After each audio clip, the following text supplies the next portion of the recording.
হাসান, দেখো বাবা এসেছে। ও, এই বেশরম লোকটা আবার চলে এসেছে, তাই না? হাসান, এসব কি?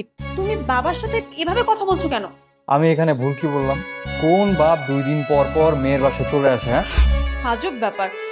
বাবার অনেক দেখতে ইচ্ছে করছিল আমাকে, তাই উনি আমার বাসায় এসেছে। কেন, এটা কি আমার বাসা না? এটা আমার বাসা, আর এই বাসায় ওই মানুষগুলো আসতে পারবে যাদেরকে আমি আসতে বলবো। বুঝতে পেরেছো? উনি যে কেউ না, উনি আমার বাবা।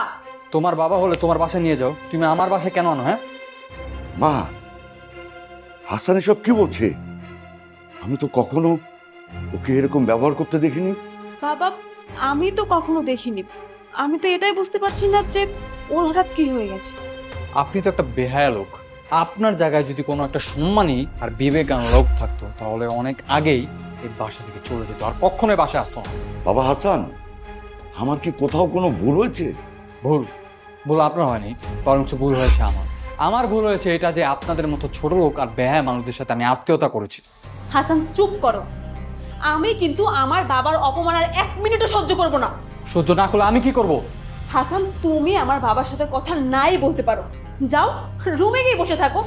আমি আর বাবা এখানে বসে কথা বলবো, তোমার কি সমস্যা? না মা, এখন আর কথা বলার মতো কি আছে? না বাবা, তোমাকে হাসান এখানে দাঁড়িয়ে দাঁড়িয়ে অপমান করবে, সেটা আমি আর 1 মিনিটও সহ্য করব না। আর আমি তোমাকে কোথাও যেতেও দিব না। যেতে না দিলে কি করবি? হ্যাঁ, আজকে তোর সিদ্ধান্ত নিতে হবে এই বাসায় কে থাকে, আমি না তোর বাবা। এই সিদ্ধান্ত তোর এখনই নিতে হবে। হাসান, তোমার কি হয়েছে? তুমি এভাবে কথা বলছো কেন? দেখ, আমার কোনো কিছু হয়নি আর আমি একদম ঠিক আছি।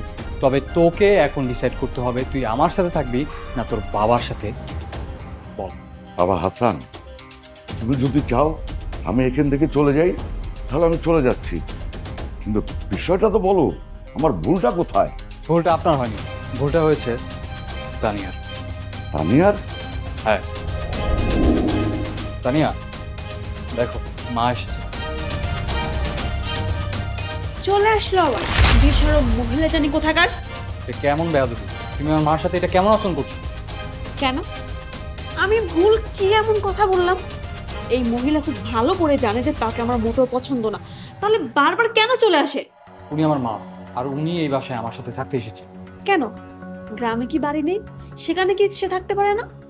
মা, কি হয়েছে? তুমি আমাকে এত অপছন্দ করো কেন? কারণ আমি একা থাকতে পছন্দ করি, আমি আমার সাথে কাউকে রাখতে চাই না। হোয়াট? তুমি সব কি বলছো?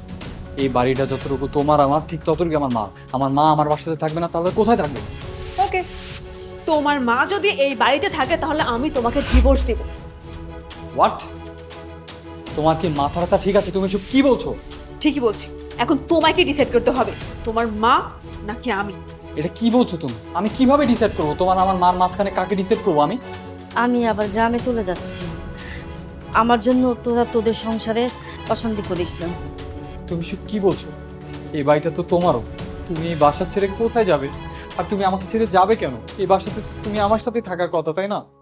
আমার জন্য চিন্তা করিস না, তোর যখন আমাকে দেখতে ইচ্ছে করবে তুই গ্রামে চলে যাস, আমাকে দেখে আসিস।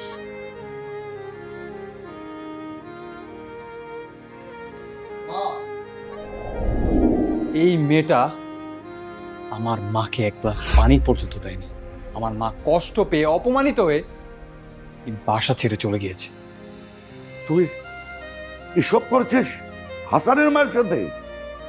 বাবা, না মা, তুই এটা ঠিক করিসনি। এটা আমাদের পরিবারের দেওয়া শিক্ষা নয়। তুই হাসানের মায়ের সাথে যে ব্যবহার করেছিস একদম ঠিক করিসনি। যে তোর জামাইকে জন্ম দিয়েছে তুই তাকে বাড়ির থেকে বের করে দিয়েছিস। ছি, ছি, ছি। এটা শোনার পর প্রত্যেকটা মানুষ এটাই বলবে তুই কাজটা ঠিক করিসনি।